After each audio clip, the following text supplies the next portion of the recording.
Welcome to the Explainer. Have you ever learned a new skill, maybe a new language or how to play an instrument, only to realize a year later it's kind of gone? All because you never practiced it. Or what about a friendship that just sort of fades away because you didn't put in the time? Well, it turns out this isn't just a coincidence. It's a fundamental law that seems to govern everything from our money to our relationships. Whatever you earn, you have to use it or you're going to lose it. So let's just start with a quiet moment of reflection. This is the central question we're going to keep coming back to. I want you to think about this for yourself as we go. What have you truly earned in your life? And more importantly, what are you actively doing with it?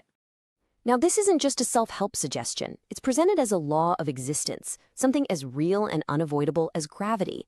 The idea is that there are no neutral possessions in our lives. None. Everything you have is either growing because you're using it, or it's slowly withering away. Okay, so what happens when we try to fight this law? What happens when we just hoard what we have? Well, that's what we're digging into first, the true cost of hoarding. And it's not just about what you could have gained.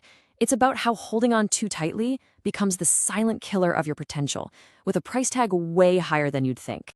First things first, we've got to expand our whole definition of wealth, because we are not just talking about what's in your bank account, not by a long shot.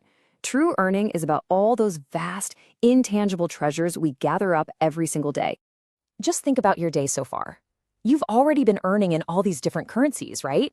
You've learned something new, you've built a little trust with someone, you've been given another 24 hours. But here's the kicker, the big warning. Earning all this stuff without actively using it, well, that's a silent, creeping loss. And here's a really fascinating psychological twist. The decay isn't just about forgetting things. Unused knowledge can actually turn toxic. It can curdle into arrogance because you know something but you don't do anything with it, or it can sour into self-doubt because you never actually tested its value out in the real world. To make this real, there's this powerful cautionary story of an engineer named Ramesh. He hoarded his knowledge, right? He was terrified of giving away his secrets. But in trying to protect his assets, he actually sealed his own fate. Within a few years, he became totally irrelevant, haunted not by what he lost, but by all that massive potential he kept locked up inside. So this really brings us to the fundamental choice we all have to make. Hoarding is a path driven by fear, and it just leads to stagnation and anxiety. But using what you have, that's a path driven by trust, and it creates this amazing virtuous cycle of growth, fulfillment, and compounding return. Hoarding is described as a kind of slow-acting poison, and these are its symptoms. It's that constant low-grade anxiety of just trying to protect what you have. It's that painful feeling of your skills getting rusty. It's that quiet regret of what if and, that deep loneliness that comes from love or friendship that you never actually gave away. Okay, but if hoarding is decay, then what's the antidote? The answer is flow. So now, let's explore the joy of use, that almost magical thing that happens when we stop protecting everything we have and we start putting it all in motion. I mean, this really captures it perfectly. There's this incredible effect. Using what you have doesn't actually drain it, it multiplies it. When you share knowledge, your own understanding gets deeper. When you practice a skill, it gets sharper. It's a total flip from a mindset of scarcity to one of genuine abundance. In this story is the perfect contrast to the tragedy of Ramesh. Meena, a teacher, she didn't hoard her knowledge. She just started simply using her spare time to help a few students who were struggling. And that one small, consistent act of using what she had, it snowballed. It eventually became an entire community school, creating a legacy that will far outlive her. The difference between these two paths is just dramatic. The path of hoarding isn't flat. It's a slow, grinding decline over time. But look at the path of using. It's not a straight line up. It's an exponential curve. That's the power of compounding in action, where every single act of use builds momentum for the next, creating this explosive growth. And this flow creates this incredible ripple effect that goes way beyond just you. I mean, yes, your own talents get sharper for sure. But more importantly, this is how strong communities get built. This is how we satisfy that deep human need to contribute, to feel like we matter. And ultimately, it's how we create a legacy that can touch lives we may never even meet. So the principle is clear.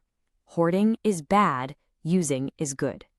But how do we actually move from just understanding that, to living it every day? Well, now we get the answer. A practical, step-by-step framework to build a life of flow. The whole process is broken down into these 4 powerful steps. It starts with awareness, then moves to intentional action, then builds habits through systems, and it's all powered by a core belief in trust.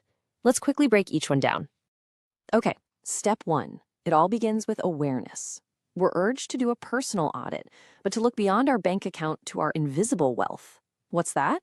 It's your ability to really listen to someone, your talent for gardening, your network of friends you can count on. The thing is, you can't use a resource you don't even realize you have. Next, it's all about being purposeful. I mean, anyone can be busy, right? But intentional use is about applying your assets to build something that actually matters. And there's this brilliant distinction made here. Unintentional use is just leakage. It just drains away. But intentional use, that builds a legacy. The third step is about moving from random acts of kindness to building unbreakable habits. This could be anything. Automating a monthly donation, scheduling a mentorship call, blocking out time to volunteer.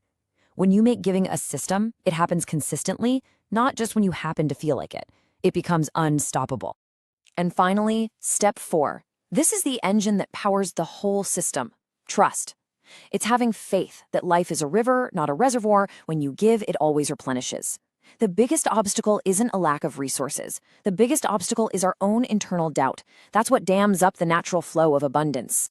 So ultimately, this whole idea asks us to completely redefine what success even means. It's not about the pile of stuff you have at the end. It's about the ripples of impact you created along the way. Your legacy isn't what you own, it's what you circulated. And so we end exactly where we began, with that same question. But now it's not just a philosophical thought, it's a challenge.